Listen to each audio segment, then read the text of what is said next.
remember to mute first. Right now, I've got a few words for some of our brothers and sisters in the occupied zone. The chair is against the walls. The chair is against the walls. John has a long mustache. John has a long mustache. It's 12 o'clock, Americans, another day closer to victory. And for all of you out there on or behind the lines, this is your song. And welcome everybody to our daily gun show. We come to you live every weeknight at midnight Eastern. That's 9 Pacific for about an hour each night.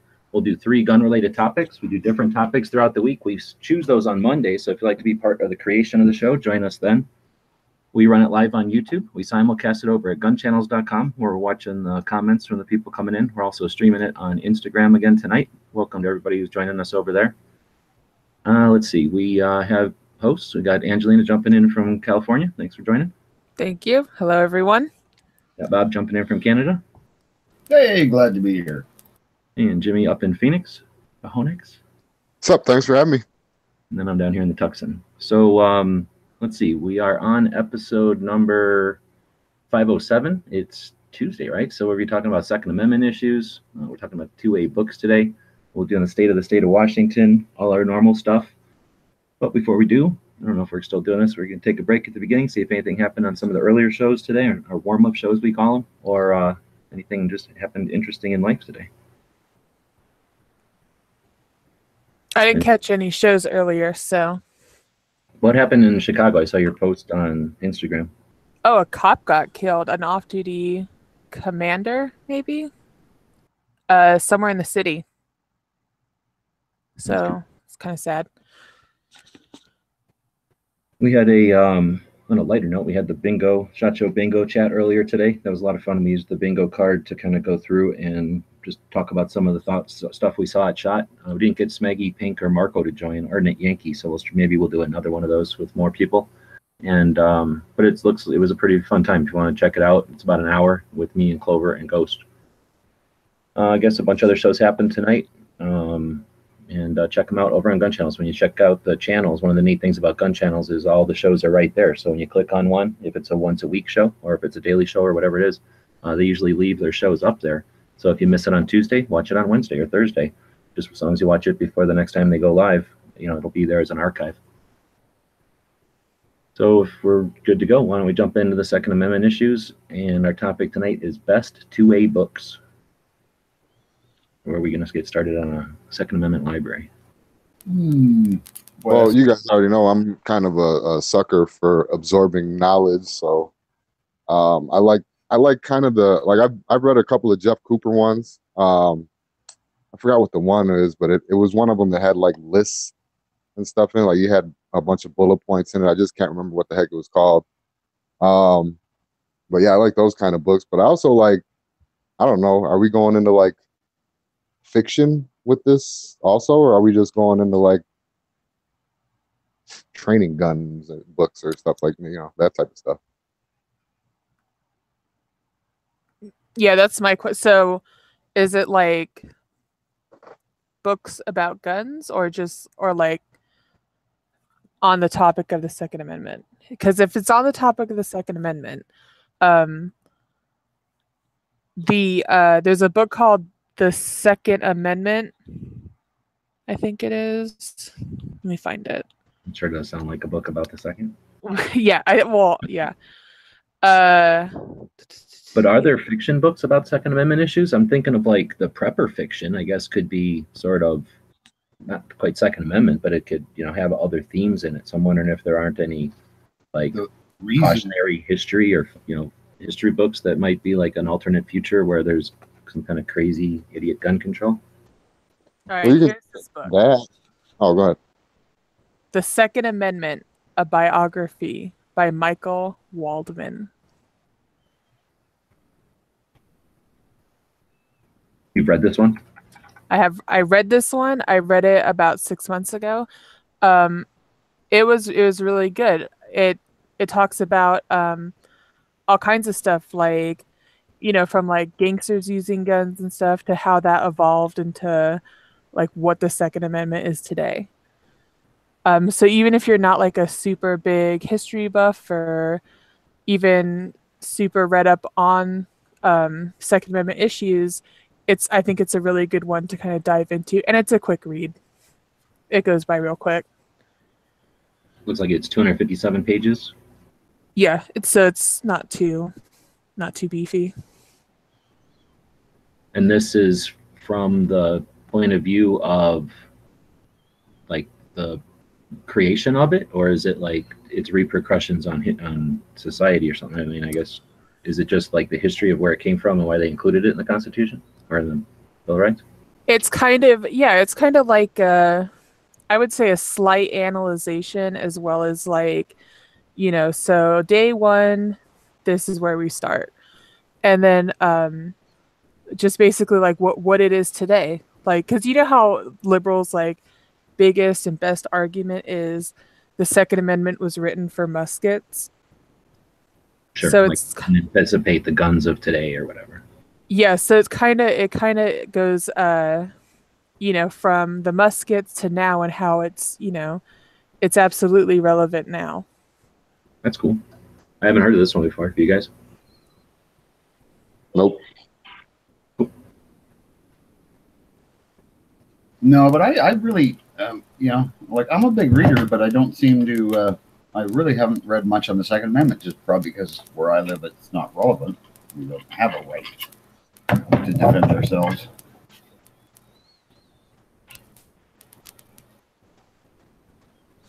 Yeah, it's only $5.99 on Amazon. I'll throw a link out here. it's a good snap. read. I really liked it. And that's one of the things we'll do is we'll leave some links in the description of the video. So if people are watching this later, if you want to jump back and check out some of the books we talked about, but we're asking out in the chats as well if anybody's got any books that they'd recommend. I saw a pocket Constitution get thrown out. That's always a good thing to have, I think. I think so too, and it's kind of cool thing to give to a kid, right? So they can look at it. Yeah, I like when you get it when you buy something from someone and they throw one in. David's saying if you've read any of the anti-gun public school history teachers' versions of the Second Amendment, he'd consider that fiction.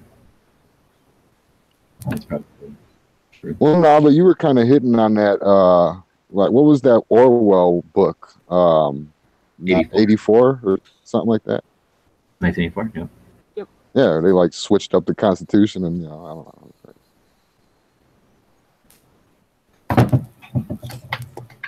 So as I look at the recommended books over on Amazon, I'll flip over to that. So I just scrolled down from this one I found for whatever $5.99 paperback, and scroll down. They give you suggested ones. Yeah, I thought it was here. I guess it's here. And this More Guns, Less Crime by John. That's a good one. But then I saw the Founder's Second Amendment, Origin of the Right to Bear Arms. But then like this one, Reducing Gun Violence in America. I'm guessing that isn't pro-gun. I mean, it could be. It's got a gun right on it. It looks like a cool gun.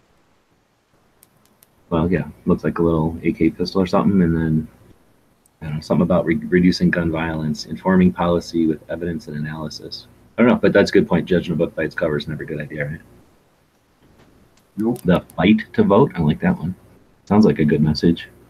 So it looks like there's a bunch specifically in the Second Amendment that they're giving us as suggestions there. But this More Guns, Less Crime. Lott is a statistician by education, and then I think he worked for like some kind of government entity doing some sort of statistician type of stuff, evaluation of numbers and determining ahead of time or through data, collected data, if things are like efficient, if they're worthwhile, if they have a real overall benefit to society, right? Actually trying to calculate and weigh all the different factors on public policy.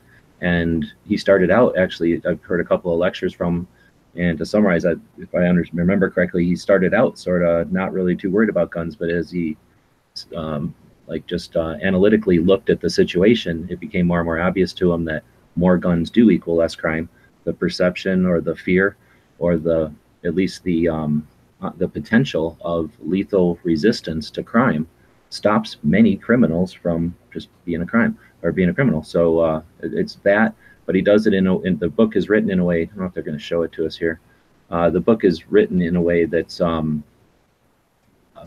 I think you could almost say kind of difficult to read. It's really number intensive. It's really info intensive. So it's the kind of thing that you want to read and then use it as reference. So it's not just a quick read that, you get the info and you move on. This is more of, you read it to kind of have a lay of what's in there and then go back. At least that's how I think I would read it. Have an idea what's in there and then go back when I need to know something specific. And it's the way it's laid out, if I remember correctly, it's also sort of a kind of book where you don't need to read it from cover to cover. You can dig into a concealed handgun, I guess, and just read that chapter and it stands alone because it's a bunch of individual positions and then examples. That looks like a pretty good book, and you've read that and everything? No, I own it and I've thumbed through it, but I suck at reading. I don't read very often. If it was on tape, I know I would have listened to it when I'm walking or something. I'm surprised it's not on tape. Yeah, I actually should look before I say that. It is $26 though. So, This one's audio for $0. It's free with an audio trial. Anyway, this one is also War on Guns, also by Lott. This is his newest one, I believe. Right? I think this one's newer. Oh, no, this is the newest one. I think that last one was from like 2016 or 17, ain't it? Yeah, 16. So this is his last one. But this is also a good one, and this one is The War on Guns, Arming Yourself Against Gun Control Lies. And again, this is probably, if I would have to describe it, it's this information, but summarized more usefully, I guess. And again, I've thumbed through it, but I haven't read it cover to cover. Do you guys read stuff like opposing viewpoints stuff just to kind of see what's going on the other side? I don't. I think it's valuable. I can definitely see the advantage in that. Now, books, not necessarily. No, I can't say that I have, but articles and stuff like that, like some of their literature, yeah, but not a full novel or anything or a book or nothing. But I would be interested in some like strong anti 2A book. I'm sure they have a bunch of propaganda in there and stuff, and it'd probably make me angry, but it is like a glimpse behind the veil, kind of. Like you see what they're thinking, or see the crap that their people are reading. I have a personal rule where I try to watch or read or something like I like to watch a documentary, even if I don't care about it or I don't agree with it or whatever, I watch it anyway. So I was also thinking about, like, from a book standpoint, what about like some super liberal, guns are bad book, just to kind of see, like, I'm not close to other viewpoints or anything, but it's interesting to see what they are and what kind of sense they make out of it and what their cool books would be, I guess. That's a super good position. And then to know your opponent, right? You need to know what their reasoning is and why they're coming at it that way. Yeah. It is good. It's really hard to do, though, because it is very frustrating. There's so many just things that are so technically wrong and things that you just know because you've looked up the statistics, so you could argue this point. So you know that they're actually lying, but they're lying because that's what they believe. And they've been told that, and they maybe have some information that backs up their facts, but it's been, long ago, it's been proven to be wrong, but they still stick with it, eh? So it's really hard to deal with people who aren't willing to look at new facts, Well, there's also, oh, I'm sorry. I was just going to go with regurgitate. They just regurgitate what they've already heard. Go ahead. Yeah, totally. Well, there's someone I was speaking to. We had like kind of a mild book discussion, and apparently there's some book. I'll try to find out the name of it, like, for a future show, but it's basically a liberal, like someone who describes himself as like, totally a Democrat and like totally up for all that. But it's their case for the Second Amendment because they believe that we should have that. So, I mean, that would, to me, I'm like really interested in reading that because it's like, I know a lot of liberals who are like, nope, guns are for the police and that is it. So, I'd really love to hear someone who aligns a lot with left beliefs, but also is like on board for the Second Amendment, because I think everyone should be on board for the Second Amendment, because once you start taking something away, you're going to take everything away. Well, without the second, you can't protect the first, and it really comes down to that. Without the First Amendment, the right to be able to speak your mind, you might as well give up, because that just allows the government to suppress truth. Right. The first is also religion. I'm sure a lot of people would be upset if the government started telling us what religions we could believe in or whatever, or exercise. And then what, gathering and press. So yeah, it protects all that stuff. That what do we do when there's no threat of consequence to the people who infringe? Yeah, and the part of the problem with the really hardcore liberal anti-gun people is that it's like arguing with somebody about flat Earth. Everything you say to them, that's fake. That's been doctored. Those numbers are doctored. You can't believe it because it's from the FBI, crime stats. Like every fact you throw at them, oh, well, that's faked. It's like, now it's up to you to prove that it's not faked. Well, that's it's like trying to talk to a religious zealot who just says, no, this is the way it is because it was written in this book, and that's the way it is, right? Like your proof, your dinosaurs, whatever, they don't matter, right? That's just been put there to fool people, or been put there by some evil entity. Okay, well, we're going off, but the concept is sound, that they're definitely not questioning what they're being told, and if we know what they're being told, we can better control the conversation and not let it get out of hand. If we know pretty much what they're trying to say, for example, we don't get bogged down in some minutia. Exactly. Right. Thanks. I think the overall message definitely, don't limit your education just because it's something you don't agree with. Let me throw this out there, though, because I really hate the idea, because books are money. Books are paying some author somewhere, right? They're making some publisher of anti-gun stuff money. So maybe we can do some kind of a Gun Channels book club where people go source these things at like a used place or something cheap, because they're, basically not good books, and then pass it around. Yeah, that'd be awesome. Then no one's really supporting them. People can do reviews and get more. I mean, that's one of the exercises we're doing with Every Second Matters and with the Minuteman University. Is one of my goals there is to do some of that verbal judo and some of that, learning how to debate. And part of that is going to be, I would imagine, or some of the homework for that would be go learn what your opponent thinks so that you can outmaneuver them, right? Right. Yeah, definitely. It's kind of like watching a show and not thumbing it up, Yeah, exactly. I'm not saying that everybody that watches a show and thumbs it up is an anti-gun liberal, but we don't know. Yeah. We don't know if they thumbs it up that they're pro-gun. Yeah. Someone mentioned the Federalist and Anti-Federalist papers on the YouTube side. Okay, so I've heard of those, but probably in like 8th grade or something. So what are we talking about there? Hey, Spanky's here. Thanks for jumping in. The Federalist papers were like 85, 87, something like that. Articles that were promoting the Constitution. And this was before the Constitution? Like, hey, we should have something like a Constitution. Yeah. I mean, it's been a long time for me, but it's basically like, hey, let's do this. I think that there's something in there that opposes the Bill of Rights or something like that.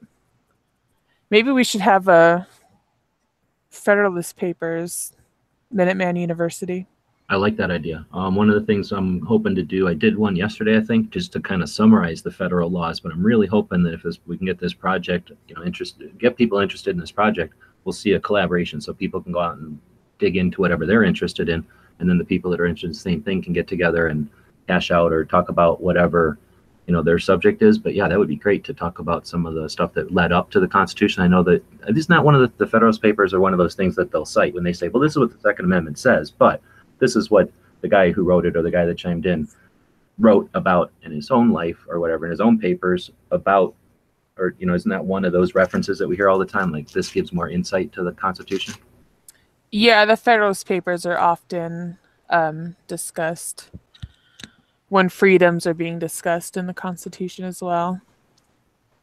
It'd be neat if we could get some of these anti-Second Amendment people to come on the show and actually tell us why they believe that the Second Amendment's outdated or it doesn't, we don't need it anymore. But I mean, that'd take a pretty gutsy person to come on a pro-gun show.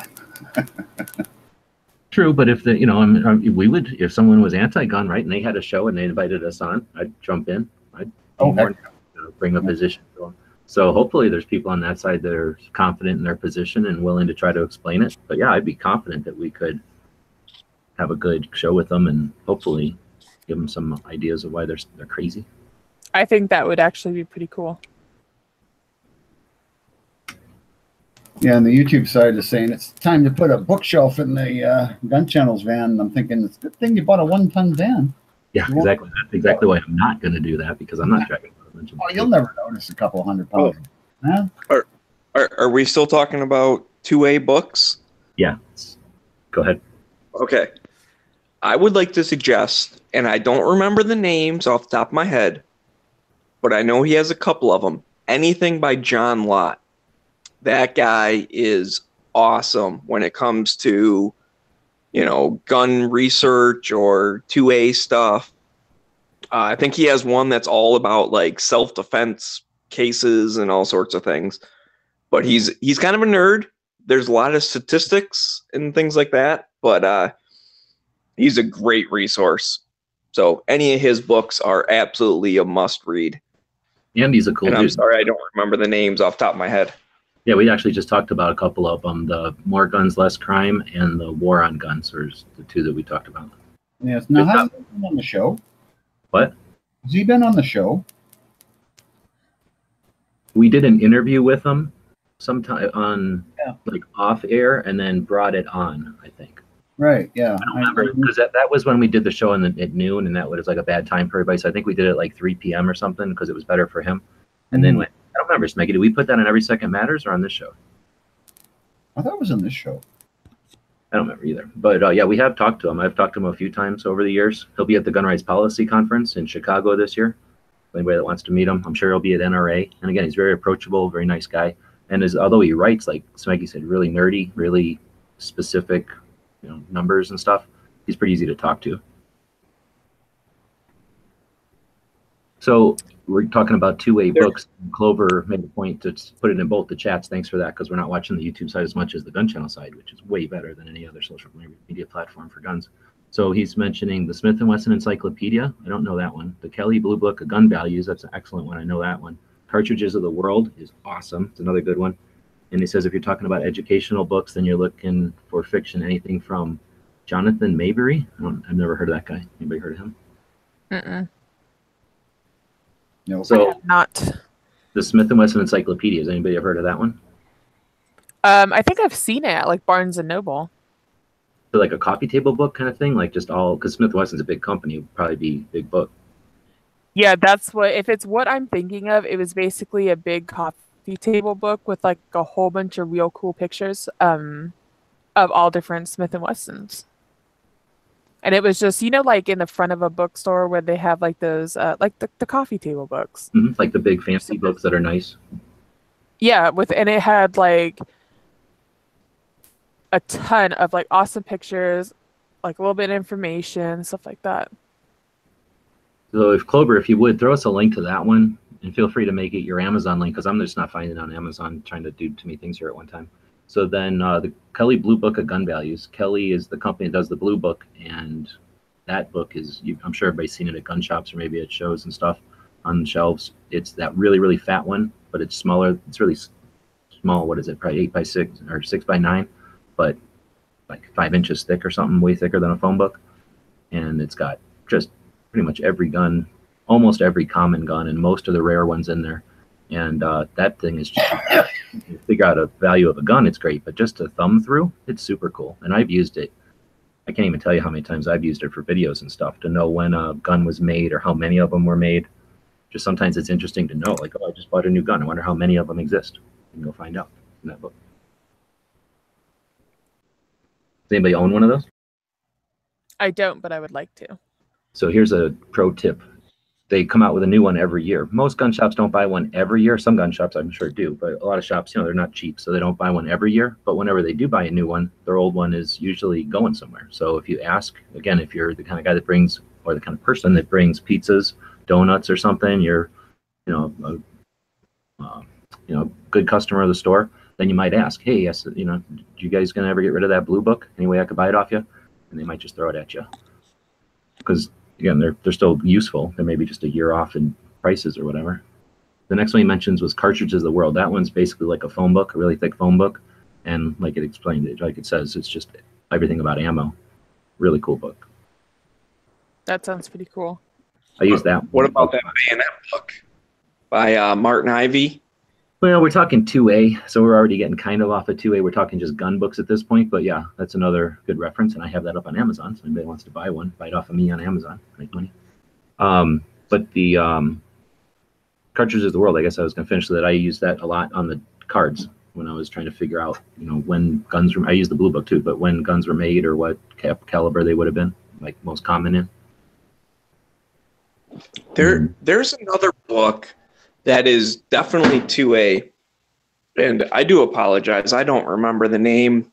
G-Wubs, maybe you remember because you sent it to me as one of my Patreon perks.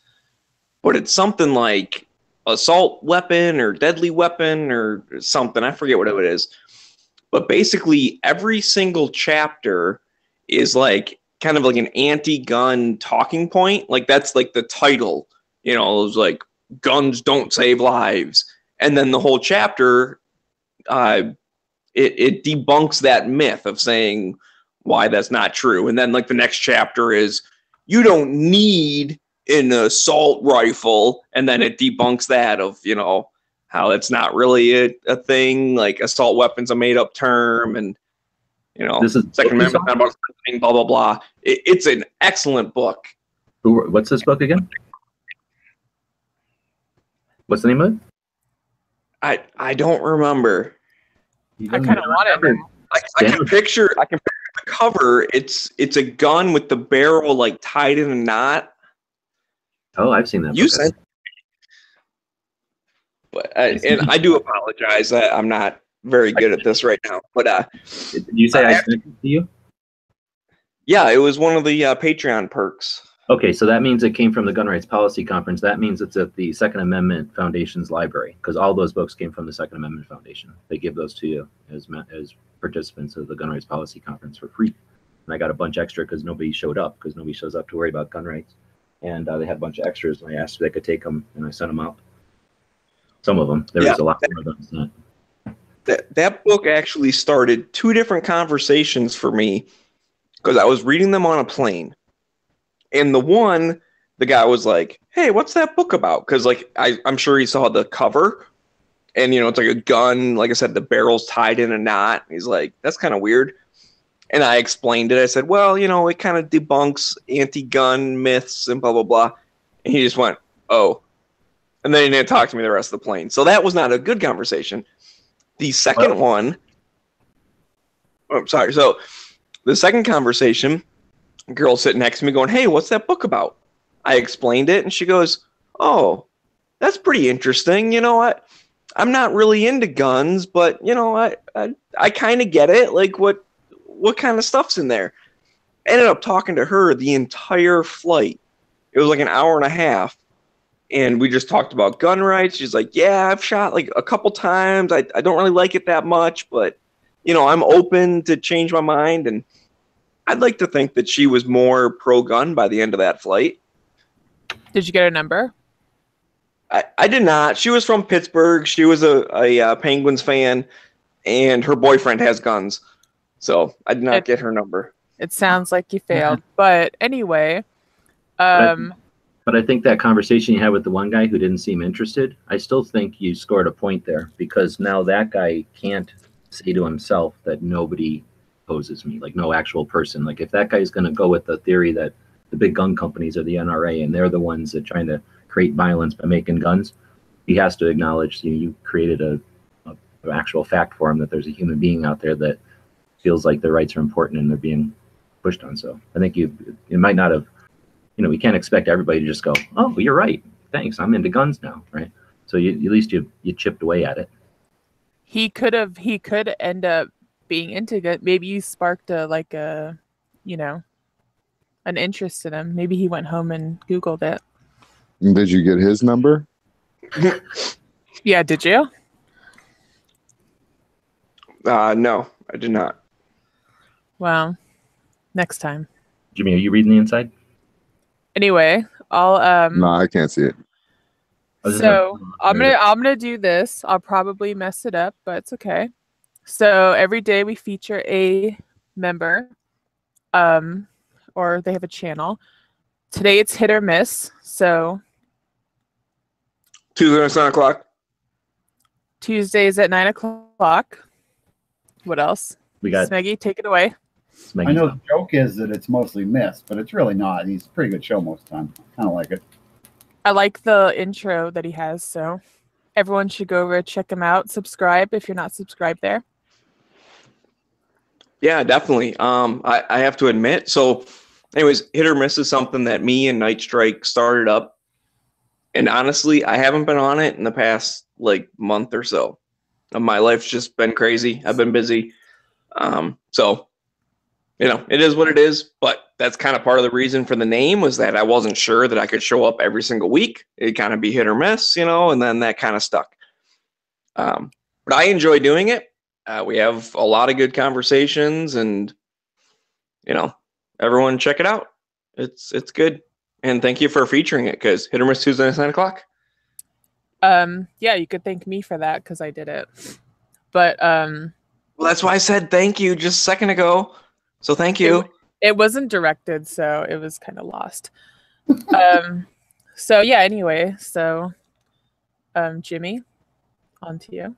Word. So that'll bring us into the wild card, or are we skipping that and moving straight into the state of the state?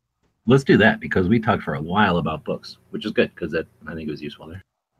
All right. So we will be moving into Washington. Now, instead of going through, well, I take that back because I'm still going to do the regular stuff that I usually do. But since it was Washington, I went and I know they had a bunch of those things, the bunch of laws on the line or whatever that was going through.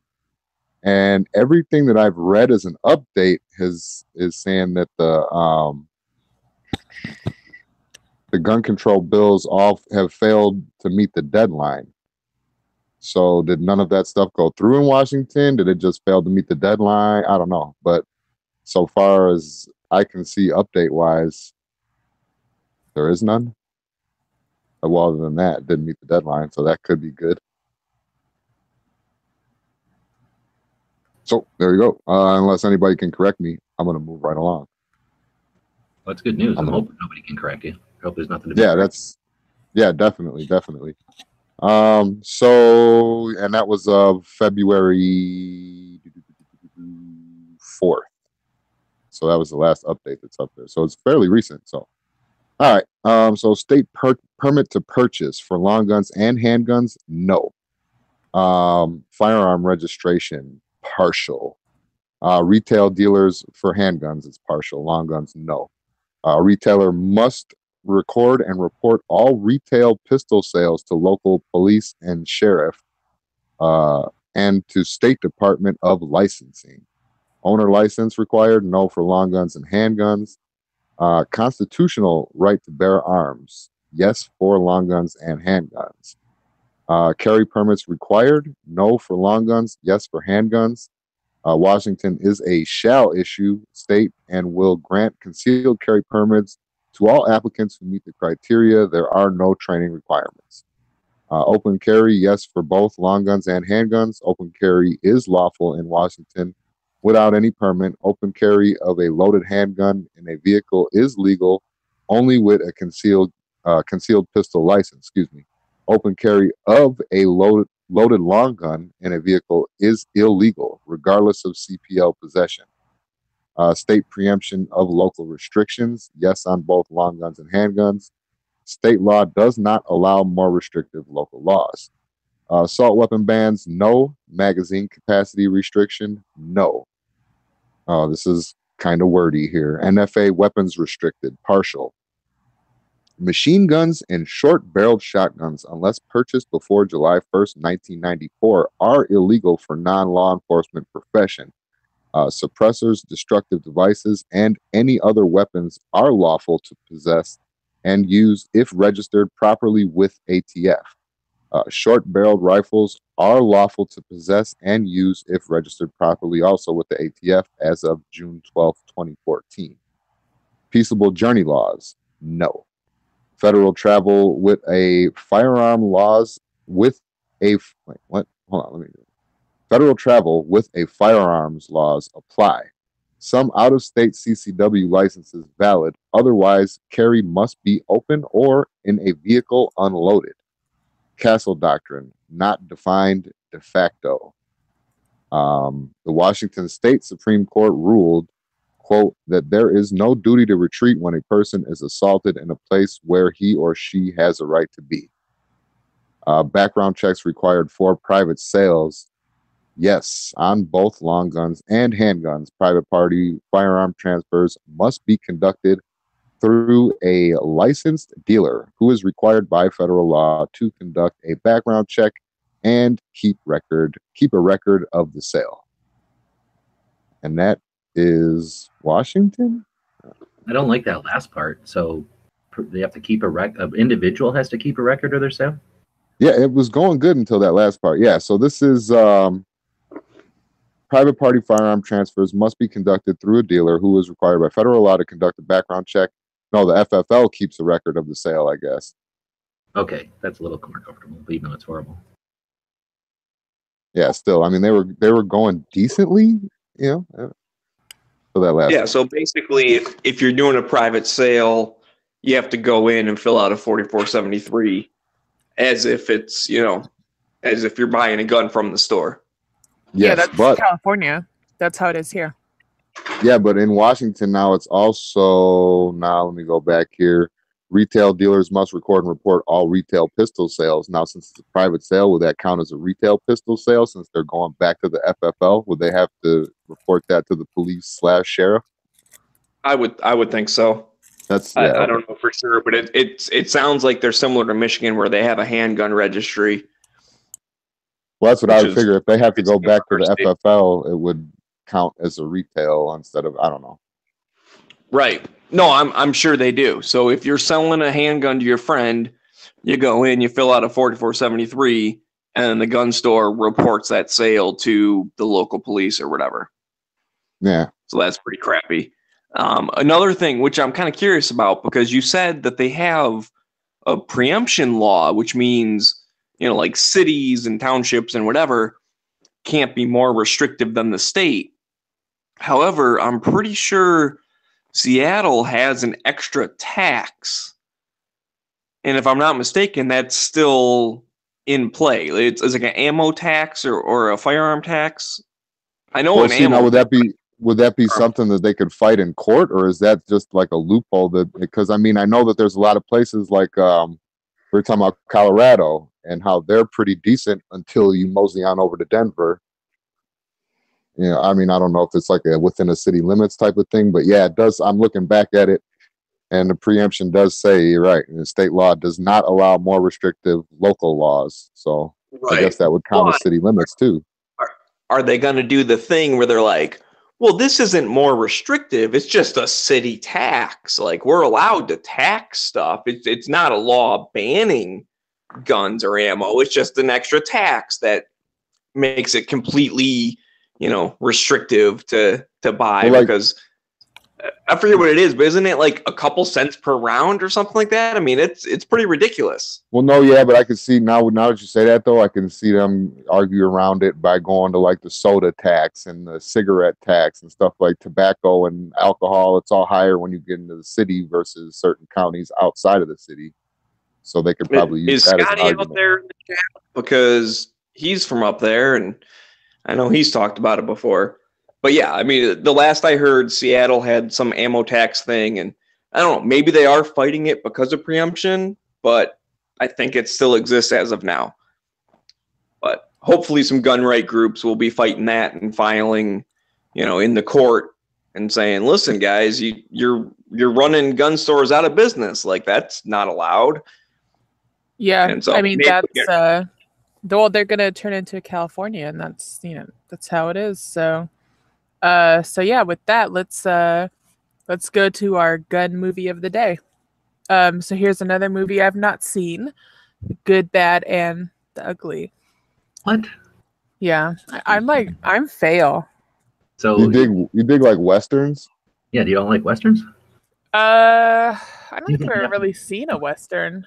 Oh, okay. I mean, well, are then you yeah. or something? Or what? My what? Are you American or what? I'm half American. Now we're done beating up Oh. on a girl. So Good and Bad, the Ugly. I'm assuming the rest of us have seen it. Yeah. So you've never seen any of the Clint Eastwood westerns? I've seen like Gran Torino, but that's not really a Western. So yeah, these are the spaghetti westerns, and which one's Good, Bad, and the Ugly? That's the first of the trilogy, or is that the last of the trilogy? You know what? I will say to like defend myself a little because Clover's like about to haze me.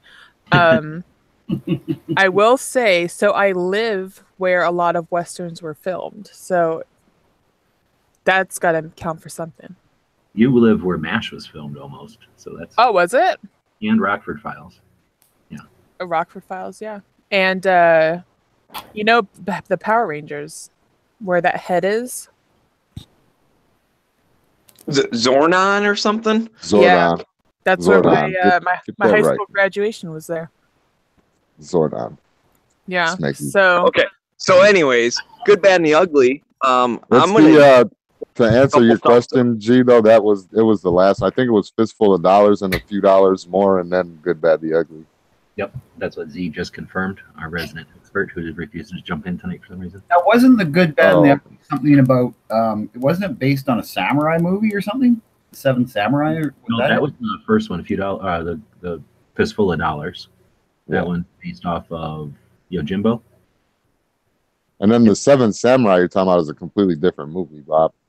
Yeah, that would be the seven. What was that one called? The Magnificent Seven. That's Yeah. the seven. Right. Sorry. Yeah. But I know. same kind of concept. It's a western, a spaghetti western, but the plot, the theme or whatever is the same as an old classic samurai movie from. Sorry, I forget the guy's name. All right, no, if I can't say it. So it's got that same kind of feel to it, that quality, like the timeless kind of quality to the story. I really like that aspect of it. Plus, it's just awesome. I think those spaghetti westerns, they're wrong, right? They're not really West.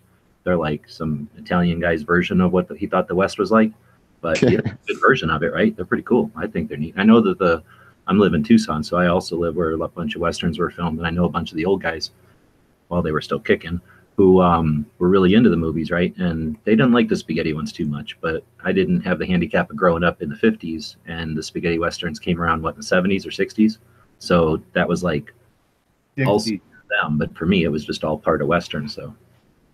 Yeah, I've had some old timers tell me that they're like corny and stuff like that, and they didn't like, but I don't know. They were really stupid. Like they were, like, yeah, compared to the real westerns from back in the 50s and shit. Yeah, they were not the same. But I don't know. Back to Good, Bad, and the Ugly. I'm gonna give it a 2 thumbs up, but I'm adding in my stupid caveat of counting the whole series with the 2 thumbs up. Okay. We'll go to Smeggy. He's seen it. Yeah, it's honestly one of the few westerns I've seen because I haven't seen a lot of them, but I have seen that one. I gave it 2 thumbs. I liked it. We got Bob. Yeah, 2 solid thumbs up for sure. And I'll also give it 2. I reserve my 2s for good movies, and I like everything about that movie. But let's take a second and remember that we just got done talking about the book part, looking at other opinions. So we're going to keep Angelina, even though she hasn't seen Good, Bad, and Ugly. Thank you. It's not like you refuse to watch it. You just haven't had the opportunity yet. We're a lot older than her, remember? So yeah, if not seeing movies was a requirement, I would have been kicked off the show a long time ago because most of the time I haven't seen them. And Smeggy's a kid too, so Dan was the one who's really the blame because he's older than all of us and he ain't seen nothing. Yeah, I only just saw Star Wars like last year, so Star Wars doesn't even count as So that's a year after Pawnery. Our friend Sean Pawnery. You've only barely seen it like a half a year ago. Well, when you say Star Wars, you mean like the whole series? I mean, any of them. Yeah, you've probably seen enough. Don't watch anymore. It's really dumb. Whatever. Star Wars was for the people that were little kids when it came out. You're right. And people that were older didn't like it. People that are younger, why would you watch an old 70s movie when you can watch awesome new stuff? It's fond in our hearts because we all walked to the mall and waited in line for half a day to watch the thing. That made it all that much better when you anticipate it for an entire half a day. I will say I did see Titanic in the theater like 10 times. So Yeah, if we ever do I'm Titanic cultured. for the gun movie of the day, I quit. But anyway, moving on. Was there a big gun on that Titanic? Like a big cannon or something cool? Okay, No. Well, yeah, no, there was a gun. I think there was a gun. There's Yeah. guns on Titanic. I heard a show one time I about mean, it was a pistol. Yeah, there's Yeah, the purser pulled the gun, which I think was a bulldog, like a British bulldog, which would have made sense, right? Was anyone looking at anything besides Leonardo DiCaprio, though? Just be real. Um, Oh, like totally. I've never seen that movie. Yeah. If I was in a the boat movie- chat, people would be like, "What? What?" Right? I What can a say freak. this. Every single movie I've ever seen with Leonardo DiCaprio in it, he dies in it. I'm assuming there's movies that he doesn't die in, but I haven't seen any of them. Every single one I've seen that he's been in, he's died. Well, he's amazing. So, Sorry, spoiler alert. Somehow we went from Good, the Bad, and the Ugly to Dream. Leonardo DiCaprio. So let's go Be to still my heart. David is saying on the gun channels on the YouTube side that one night we should do a 2.5-hour podcast and just all. Oh, he's saying to watch the trilogy. Yeah, we're not doing that. I thought he meant to discuss the trilogy.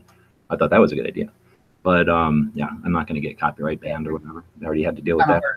hard to watch it, and then unless you're sitting there watching and commenting, that's one thing for a group of people to sit together and do that. But to do it online like this, I don't know if that's even possible. Like, basically, we're all having like a movie date. Yeah. And then live commenting. Yeah. Like No one wants to hear me be like, what's that guy doing? Why is he talking to that dude? who's this guy? I do that all the time. Like, who's this guy? Because I don't pay attention. I'm Yeah, like, wait a minute. Why are they doing that? Well, you should have been watching the damn show. Well, gun shop of the day. Gun shop of the day. I think that's a good idea. Right. So this is the whole point of the show. The reason we do it on a daily basis is so that we can talk about a gun shop every single day. If we forget about our gun shops, they will go away. And we're going to turn off the lights. You can smoke them if you got them, but no talking. Next up on the Gun Show Loophole Tour is a place called Roll Call. And this place is in Scranton, Pennsylvania. Went up to, let's see, we headed down from Detroit over towards the Bannerman Castle and got there a day early. We've done this one before, haven't we? Sunday to be able to take one of the I think tours. so. So, but no. This is one's in Pennsylvania. Before he moved from that area up in Scranton and checked out one of his favorite shops up there, Roll Call. And it's a pretty cool shop. You can see they have a lot of different firearms for sale, mostly new, it seemed like, probably some used. They had a range there and a bunch of unique things like this G42 or whatever it is. And some CCW stuff, some clothing, some other type of equipment. They had a cafe out front, and I guess they do barbecues and stuff outside. I guess that makes it handy for when they have classes and stuff there. They also had some interesting rental stuff, some optics and suppressors on the rental handguns.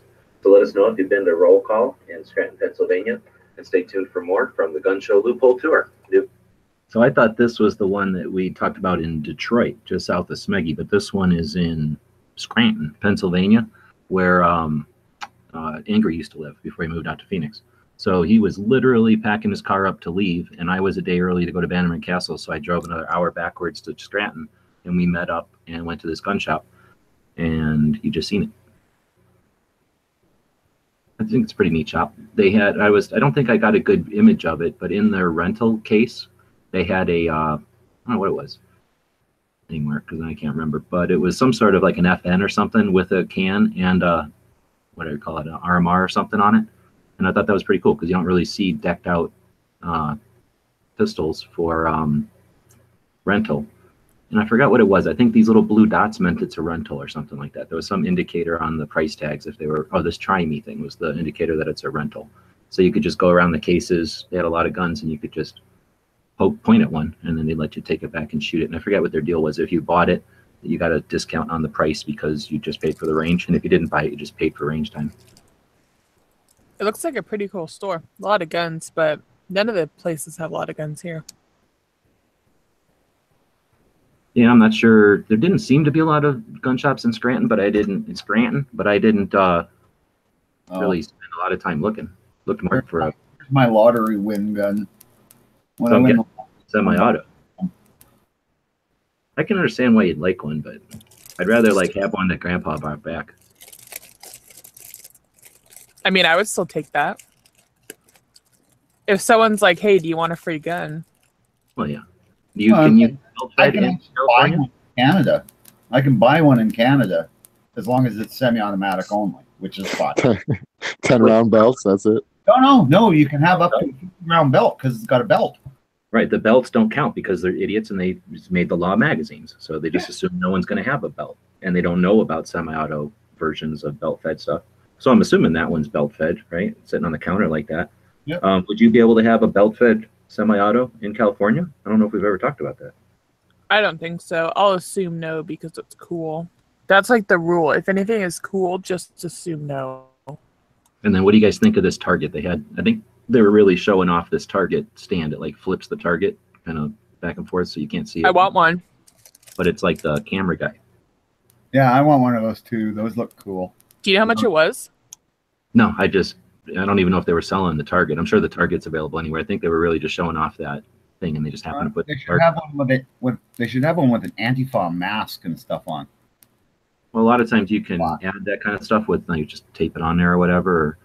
Or, sometimes like with targets like this, they'll have like stick-ons so you can replace it with something else like a gun or something else, a regular camera or a whatever, so that you don't get used to it as you're walking through a shoot house or something. You don't get used to just seeing that one silhouette with the same thing and know it's a no shoot. But anyway, I thought that was a cool target. I posted it on Instagram. I posted on Instagram I think 3 times now, and every time it gets a crazy reaction. It's cool. And that's kind of, I would have never thought even that there was such a thing. I mean, I guess I've seen them before, but taking that picture just kind of randomly as I was walking out of the shop with Angry, and that's definitely the one that most people remembered. Did you see that YouTube channel thing on their wall? Yeah, I thought that was super cool too, and they were real happy about having me come in and take video and whatnot. They're real happy about their social media presence. I probably went to only 5 shops out of 60 that made it a point to put a big decal on the wall like that. I'm assuming that's a decal to let everyone know. And if anyone ever takes a picture of their shop, boom, there's their social media presence right there. Yeah, that's a really great idea. And that's one of the reasons we do the tours, is so that people can see these ideas. And maybe you're talking to your shop and you say something to them like, see that big dead space that you're paying for? You pay for that big dead space of your wall to be there. Why don't you use it? And then you call Angelina, get a big long decal made, and your shop will be happy. Yep. Look how big that is too. You can't miss it. Oh yeah. So the other thing that was kind of cool is they've got where did I put the picture of the cafe? This is like indoors, right? If I was looking at that poster, so that Target a second ago, if I would have turned to my right, that's what we're looking at here. So the Target is off to our left, and it's a little whatever diner, like a little cafe thing, little grill, and then little room, I guess, there. But he said when they have classes and stuff, people don't have to leave and go somewhere; they can just eat right there. And then he says, I think once a month they have like an outdoor kind of event out here, and then they can cater it right from their own shop. And I think that's super cool. This shop recently, not too long, you can kind of see how new the store is. It recently moved, I guess. And when they went to this location, they gave themselves a lot more room for that. And I think that's awesome. When you think about gun shops, and they're always struggling, really, bringing in alternate ways to, have customers happy and do things for customers and stuff. I think that's a great idea. Oh, and imagine you could, like one Saturday a month of like customer appreciation day where you give out hot dogs and hamburgers or something. Yeah, that can't cost much. Or you have a caterer. I guess they don't have a caterer, but another shop, if they didn't have the restaurant, could have a caterer come in and work on an arrangement with them. And I think that's that would be a sell for a class too when you think about it, because you're driving out, you don't have to leave to go anywhere, just stay there all day. Mhm. And I always enjoy it when the instructor sticks around, and like some classes will say, you know, at lunchtime split and come back. Other times they'll say bring a lunch, and I always bring a lunch no matter what, because if an instructor is just going to open up his lunch and start eating, that's extra class right there. That's not just class. That's like life lessons. That's, you know, off the clock type of talk or conversation with a, you know, knowledgeable person. And all the suckers go and get Subway or something stupid, and people that, you know, stayed got another hour or plus, you know, talking to the guy, and, you know, it's meal, so it's conducive to you know, networking and having a good time. Just that space though for like groups like, you know, we have things like wilderness, you know, groups that promote birds, right, and save the birds so we can shoot them. Things like that, like any kind of group like that, or maybe even think about somebody's birthday or a big corporate event. Let's take everybody out to go shooting. Yeah, exactly. They got the range there, so they could say, hey, we're going to bring 35 people. Like we could have a gun channels thing at a shop in Tulsa and say, hey, we're going to bring 35 people by in the evening for dinner or something, and rent the range out, or a bachelor party, whatever, like you're saying. Yeah, we're gonna shoot at the range, and can we use your barbecue area? And they'd be like, hell yeah, we'll open the restaurant. And, you know. And why let Vegas do all that? Because Vegas is making bank doing that right now with the firearms tourism. Yeah, so why not just have your local shop be able to do it on a local scale, you know? The local Shriners group wants to do it, maybe, you know? All kinds of like to do that as something different, get them out of their comfort zone. Great idea. I'm going to wrap it up with 2 tips. When I was somewhere around here, I started realizing, hey, I should take pictures of the business cards and take a screen capture of the map that got me there. And then that way in the video, there's a real clear indication of its address and everything. Guys and gals of gunwebsites.com. And I do the same on my Instagram when you can do that multi-picture thing. So I'll leave one of my pictures when I remember to do it with the screen capture of the address. And then if I've got it, again, if I remember to do it, a business card, because that'll usually have whatever they're, you know, like this, all the stuff that they do. And then that way, if you're making a video, it's easy, you know, it makes the video that much quicker. Yeah, that's a really good idea. So remember, we do this every single day, hopefully to inspire people to remember that you've got a camera in your pocket if you got a phone. And pretty much 90% of shops, in my experience, are more than willing. In this case, they're super happy to have you mention it on social media. And a lot of times, like I've gone to restaurants where you get like free coffee, you know, sometimes they'll give you maybe a free range day or something if you're helping them out like that, because they realize anything you do for them is more presence on the internet. They call it the World Wide Web, because it's a spider web, those connections of links behind the scenes that are happening when you create a link, when you post something on Facebook about a shop with a link back to their Facebook page or their gun channels page or their Instagram. All that stuff is helping enhance their presence on the web. So you're really helping them out in a way that, especially a shop like that knows their social media presence, they're going to appreciate. And you might, again, I don't want you to do this just to try to get something in return necessarily, but it's always a pleasant benefit if they understand what you did for them and they want to give you something back.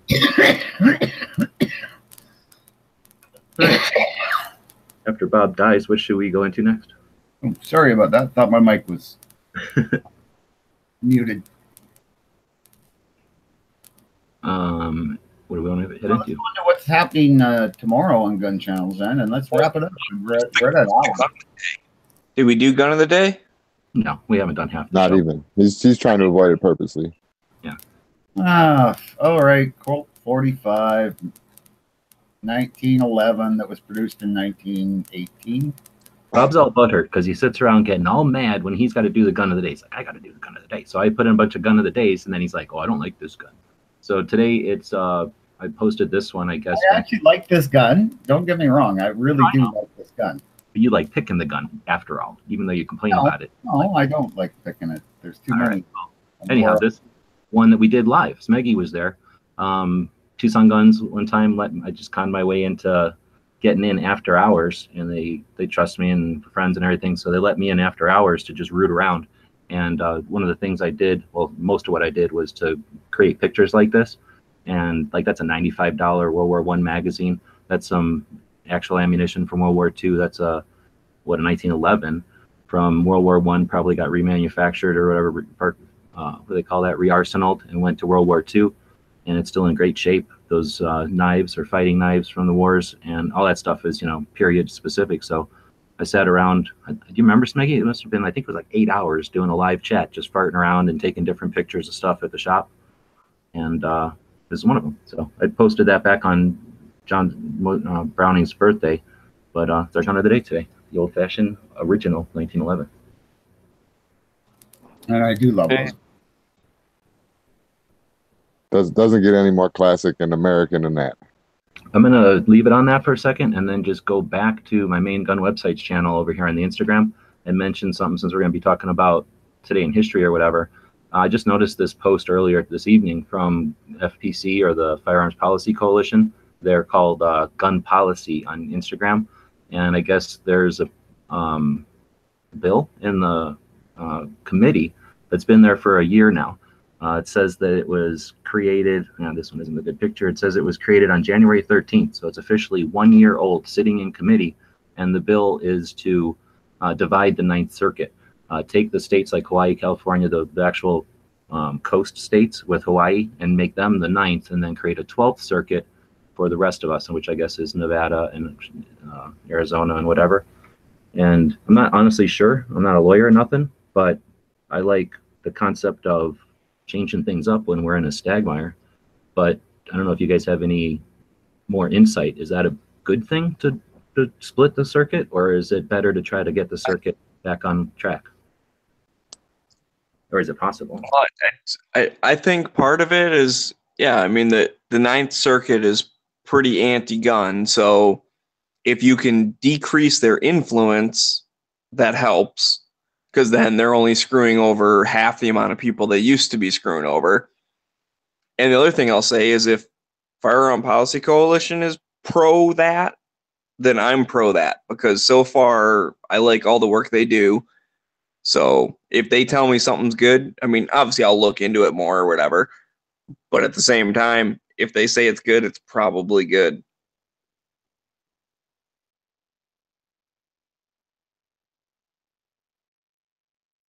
I don't know anything about it, so I have no opinion on it. I just learned about it myself today. I guess it's been sitting there for a year, though.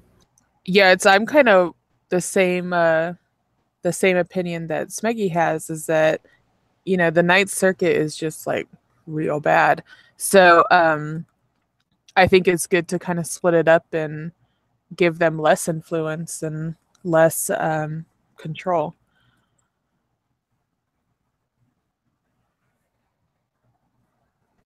Yeah, let's see. So we were going to talk. But at the same time, I do see where you're coming from, G-Webs, of like, if you could just make it not crappy, like that would be the best solution. Well, I don't know. I mean, that's the thing. This would definitely be an interesting topic for like an attorney type or somebody who's into law for Every Second Matters, right? And have somebody who knows what they're talking about give us some ideas. Because I'm just theorizing. I really don't know. Maybe there is a strategy to have it better with two or one another circuit. Like maybe they get less power like that way, and there's less clout or something when they're not representing Arizona and Nevada and everything too. But on the other hand, I guess my other fear would be, is it bad for California, Washington, Oregon, and Hawaii if we cut them off and leave them dangling over there? The thing is, if you make a new one that used to be part of it, they might get a case that's, the Ninth has ruled anti-gun, and then this new 12th rules on the same thing and goes on the pro-gun side. And that's, from what I've heard, like the Supreme Court only really jumps in when two different courts say the opposite thing. Right. So if we want the court to finally jump in and say, listen, guys, shall not be infringed actually means shall not be infringed, quit being dumb, which I really want them to say, they need to have one court being dumb and one court being smart, and then they jump in and say, oh yeah, we agree with the smart guys, like, shall not be infringed. So it might open up possibilities. But again, I'm with you, as I'm not a lawyer. I don't really know. I'm favoring on the side of it's probably a good idea because it decreases the amount of people affected by a really crappy decision. All right, I need to take a little bit of time here, so we're going to go over because there's just a ton of stuff in history today. So I'm going to start with the boringer stuff and then work into the cooler stuff because there's a lot of it. So I'm just going through our cheat sheet here, and I see that 1859, today in 1859, Oregon was admitted as our 33rd state. 1870, our first female justice of the peace. 1904, the Missouri Kid captured in Kansas. That doesn't make any sense. 1912, this one's important. 1912, Arizona becomes the 48th state of the Union. Is it a holiday there today? Welcome. It should be. We all get paid double time. You people have to pay for it, but we get paid double time. 1924, the guy in... Huh? I'm thinking Arizona might have been a mistake. They could have probably let Mexico have it, right? 1924, they founded IBM, International Business Machines. 1929, Chicago Gangland War between Al Capone and Bugsy Moran culminates with several Moran Confederates being gunned down at the St. Valentine's Day Massacre. So it's Valentine's Day, and that's called the Valentine's Day Massacre because of that. I think that's important because that gave us what happened in 1929, what happened in 1934. Yep. So that'll be interesting to research at one point. I know that there's at least one book. I think when Smeggy was saying that we had both John Lott on and Chris Knox, right? And one of the two of them was telling, I think it was Chris Knox, that his dad had done some research, or one of the two of them mentioned a book that was specifically about the 1934.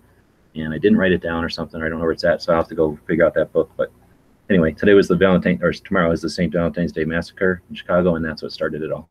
Well, I guess you could say Prohibition started it all, created organized crime, and then organized crime created gun control. It's an old folks' home now. The actual place? Yeah, the wall's in like Vegas, I think, but the spot is like an old people home or something. I thought I saw that the wall was in Canada in a bar, but yeah, the wall. I thought it was in Vegas at the Mob Museum. But I could be wrong. No, I could easily be too, because I remember whenever it was, I actually looked that up, was years ago, and that could have been old info. But I just thought it was interesting that they did take down the wall and then they reconstructed it somewhere, and it sounds like somebody can own it. So I wouldn't be surprised if it got moved. It's possible the building was made of more than one wall. Oh no, that's so maybe you're both right. No, this is the wall. No, there's like a wall where they were shot. Yeah, there's holes again. In it. Yeah, they dressed up like cops and then lined them up like they were going to search them, and then just ran them down with a Tommy gun and other assorted weapons. Today, George Washington Ferris was born. He invented the Ferris wheel. He was born in 1859. And I don't think anything else is neat off of there. So now let's get to the cool stuff, and I'll screen share for this stuff because it's awesome. We have some neat history today. 1911 was patented today, February 14th, Valentine's Day. Can be the 1911 can be everybody's Valentine's. We also have this movie that we got paid to be in the gun show of. Me and Bob went and saw that. Not this Bob, the other Bob that was in the movie. Went and saw that 2 years ago, I guess. So that happened. Well, actually, that happened in the 11th. A couple of these things happened that we missed. And then the other thing that we missed is awesome. Back in 2010, the Air Force has this giant plane with a giant laser on it, and they shot down a missile. 2010, shooting down missiles with airplanes with lasers. Imagine what they can do now. Yeah, exactly. Yeah, seriously. First time they ever tried it. I think that's Point Magoo. That's right by me. Ventura County. Yeah, Point Magoo, Ventura County. That's did they do that over the ocean? You remember 8 years ago seeing a giant plane with a giant laser on it shooting down? No, but I wish I would have paid more attention if it was like a known thing. No, it was kind of out to sea where nobody could see it because kind of it was like secret. Well, it says near Point Magoo though. Well, yeah, that in Navy terms that means they were like 500 miles off the coast. I think that's it though. So that's our gun show stuff today, or I mean our gun history today. We have that over on guncalendars.com if you want to check that out. Now where are we at? We did history, we did the gun, did everything. Yeah, I think we're done, man. Now we're done. But we haven't talked about what's coming up before tomorrow's show. I tried to do that, but you didn't want it. You wanted half an hour ago? Yeah. No, you're right. We did it. You tried to do it right on time, but we had stuff to talk about. All right. I got what's coming on tomorrow. Here is little. It's a St. Valentine's Day massacre. Too soon. It's too soon. That did not sound like a Tommy gun. It really did. Yeah, see, get up against the wall. So, yeah, whip out them keyboards and crack them knuckles and get ready for the daily tactical pop quiz. See. Where's the sign now? All right. Well, I had a good one planned for you guys today, but this one is kind of weak. But I'm going to go for it anyway because my mom always told me that if I don't believe in me, then no one will believe in me. So the question for today is on Monday. Thanks. On Monday, what? I guess you said what gun manufacturer recently is seeking to file bankruptcy? What gun manufacturer on Monday said that they were seeking to file bankruptcy? If you listen to the early watch, this is so easy. Yeah. Hell, even I know this answer.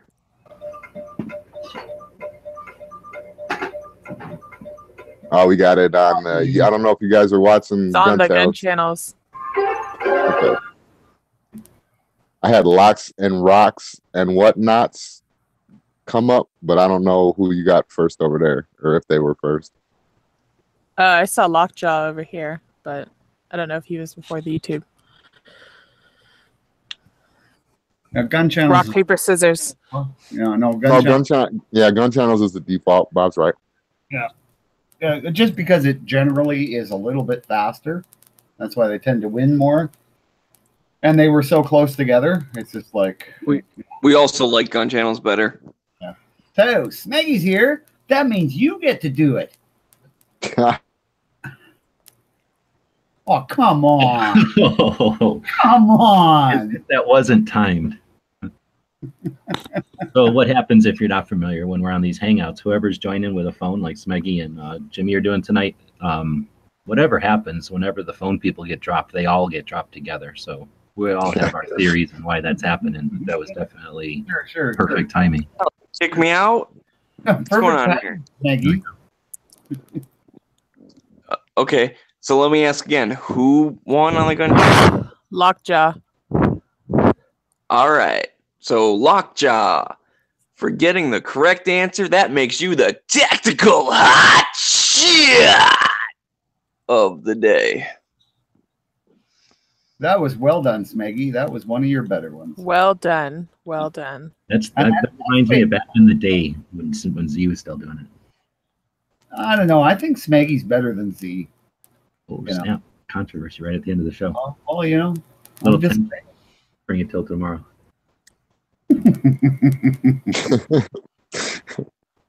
Careful, we don't want anybody getting served on the Daily Gun Show here. Yeah. Well, we're ready to wrap up then, right? Except for what's going on tomorrow. Got my two colored things in there I'm going to talk about. So we do have a ongoing, I don't think anybody's... Once again, color comes up.